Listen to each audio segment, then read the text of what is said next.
Okay, you guys will have to forgive me, I'll sort of introduce myself. But as I said, my name is Matthew Kroll. I'm a fourth-year PhD student at Purdue. My dissertation is actually on Charles Olson's Maximus poems. I usually do work on Pound and Olson, roughly in the Pound tradition. So I say this sort of as an introduction preamble, but that's just to say that I like Elliot, and in co-teaching a class last semester, we were reading Elliot, and around the same time, we had a gentleman named Ronald Bogue from the University of Georgia come give a lecture for our Illuminations lecture series, and he focused on Deleuze's essays Critical and Clinical, the English translation, the Critique at Clinique project. And in terms of my reading of Deleuze, that was actually one of the books I'd never really read, so it just sparked all these thoughts. I'm going to try and present some of them here today. So just a couple points to set up the paper. As a point of fact, Deleuze only mentions, it's Deleuze and Guattari, but I'll say Deleuze for brevity's sake, that's all right. But Deleuze only mentions Eliot once. It's in a footnote in 1,000 Plateaus. They're talking about a book titled The Return of the Vanishing American by a woman named Leslie Fiedler. And they talk about how they're not... A man named Leslie. Is it? Thank you, sorry. Thank you. But so they make this point that this book, they say it contains a fine analysis of geography and its role in American mythology and literature and the reversal of directions. And so they break it down to the four cardinal directions. What they say about the East, they say, quote, there was the search for a specifically American code and for a recoding with Europe, and then parenthetically, Henry James, Eliot, Pound, etc. So that's the only note that I have found, the only mention I have found in Deleuze on Eliot, and it's not really saying very much. Why this is interesting, maybe more so in terms of Deleuze and poetry, because when they go on to mention the West, they laud the Beat generation, and in particular Ginsberg and Kerouac are two of the Anglo-American writers that they mention most in their work. I myself am not that interested in the Beats, nothing against the Beat generation, but so I kind of wanted to do this work to sort of recover a little bit of maybe, what we think of as the high modernists, and sort of look at maybe some things that Deleuze missed in modernism, because when it comes to American poetry, he talks about modernist fiction writers, but when it comes to poetry, they sort of focus on the postmodern, we can call the Beat generation postmodernists. And so then the last thing I'll just say is that really I wanted to focus on Eliot the critic, because in my reading of Eliot, particularly in the early work, if you read The Wasteland, it misses some of what Deleuze calls the clinical, and I'll explain this in a minute. I find The Wasteland, obviously it's a great poem, but I also find it dissatisfying on many levels, particularly by the time I get to the end of The Wasteland. Sometimes I read it and it makes sense, sometimes I read it and I just think to myself, this isn't really doing enough for me, but partly because I'm inspired by Deleuze, I tend to read literature as presenting not only a mode of life or a way of living, but it also should suggest an ethos, a very mode of life or way of living that maybe we can work toward. And I don't know that that really happens at the end of The Wasteland. Forgive me, but I just find it a bit dissatisfying sometimes when I get to the end. However, I wasn't very familiar with Eliot's criticism, and last semester when I was reading it, I actually thought that where the connection can be made is on 2 points, the connection between Deleuze and Eliot. One, they're both creative readers. Obviously for the American poetic tradition, that picks up from Emerson. But what I mean by that here is that they both have a very idiosyncratic approach to how they read, poets, philosophers, whatever, and they both have a very sort of deeply personalized canon. They sort of develop their own canons in these ways, and I find that really intriguing. And the second point that I'll talk about is actually about depersonalization, or the impersonal in Eliot, because as I'll explain, for Deleuze, literature should work towards the depersonal. So, I'm sorry for that, but that was sort of a preamble, and now I'll sort of talk more technically, specifically about Deleuze's Critique and Clinique project. Okay, so Gilles Deleuze's Critique and Clinique project is, on the surface, a collection of essays focused primarily on literature. Literature, as Deleuze defines it here, is not the imposition of a form of expression on life, but rather, quote, it is a process, a passage of life that traverses both the livable and the sole object of art and literature, life is for Deleuze, as Daniel W. Smith explains, quote, an impersonal and non-organic power that goes beyond any lived experience. And as a concept, quote, functions as an ethical principle in Deleuze's thought. In contrast to morality, which appeals to constraining, transcendent, or universal values, ethics for Deleuze is, quote, a set of facilitative rules that evaluates what we do, say, think, and feel according to the immanent mode of existence it implies. And for Deleuze, all literature implies a way of living, a form of life, that must be evaluated not only critically, but also clinically. Maybe I should just make a neologism and call it critically.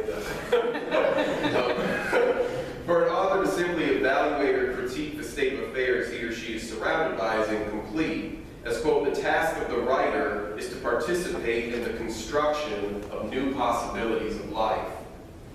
Thus, paraphrasing Ronald Bogue's lecture on protocols of experience, the critical element of literature diagnoses the ills of our societies or civilization, and the clinical element has the task of initiating new possibilities for ways of living or new forms of life.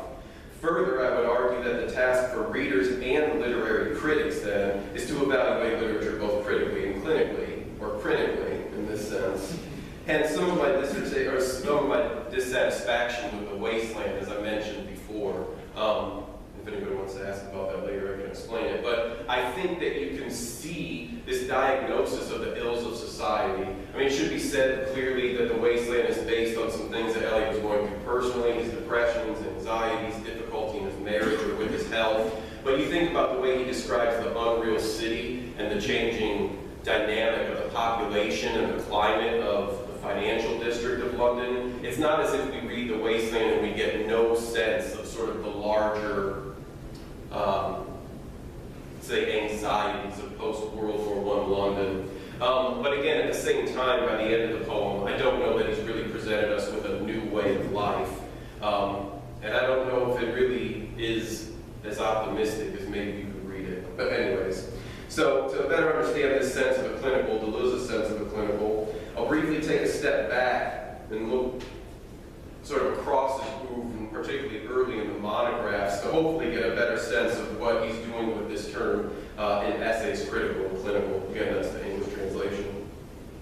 So Deleuze's interest in literature is, of course, apparent throughout his move, which contains multiple literary references and allusions, and those in his books which do not include a specific author's name in the title. Two of his early monographs were dedicated to writers, Proust and Sacramazza. Proust and Signs, however, is as much about the work of art in general as it is about Proust's literature. And then the book Masochism, Coldness, and Cruelty is a work about psychoanalysis as much as on literature. Finally, Kafka, Toward a Minor Literature, co-written with Felix Guattari, is to a significant degree, as Bogue puts it, a book about, quote, socio-political dynamics and the deterritorialization of language.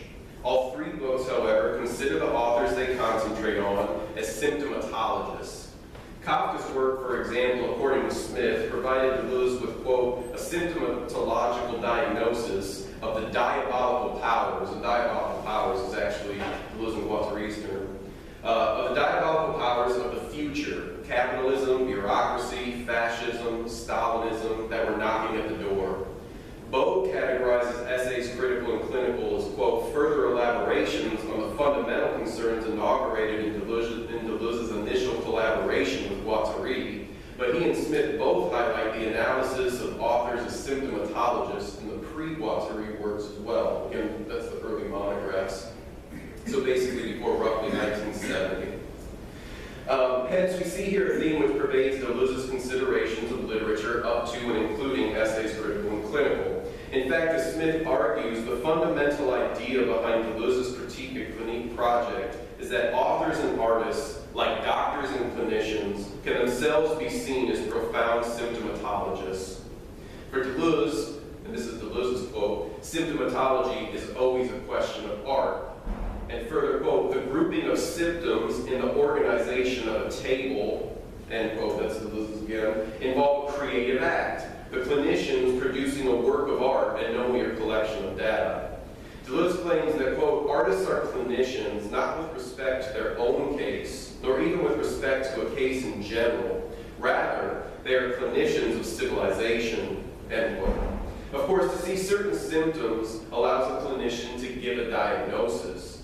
This not only names the malady, but also implies an approach to curing, or at least alleviating, the problem. Thus, if literature is one form of art, is to perform both critical and clinical operations on life successfully, it must not only give an honest diagnosis, but must also point us in the direction of a cure.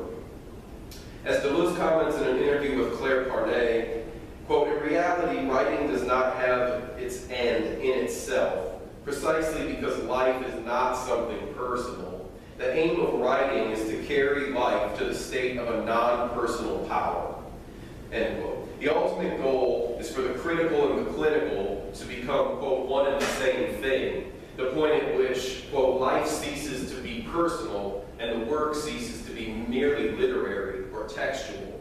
This is what Deleuze calls a life of pure immanence.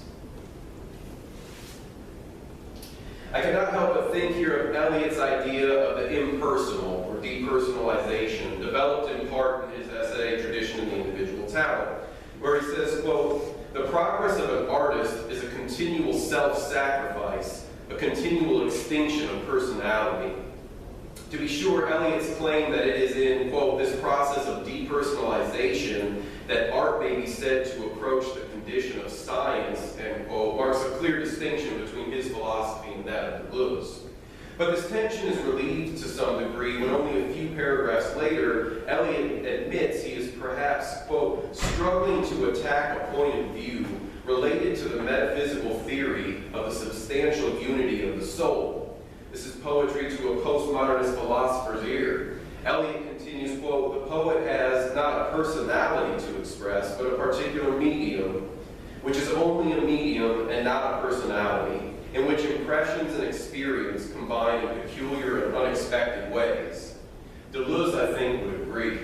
The best writing enacts a line of flight, or deterritorialization, Deleuze's terms, which, as Smith explains, quote, "extracts differential elements from the multiplicities of lived experience and makes them function as variables on an immanent plane of composition," end quote. This plane being a non- or depersonalized space. So the writer's task of constructing new possibilities of life is one of establishing non-pre-existent relations between these variables in order to make them function together in a singular and non-homogeneous whole. The problem this paper, my thinking, runs into is that Eliot's poetry perhaps does not seem radical enough in this regard, but much of what his criticism suggests seems to be heading in the same direction, one that may have benefited from the postmodern turn later in the century. So obviously, sort of anachronistic reading, but I think that Eliot was sort of working in this direction, but more so in the early criticism.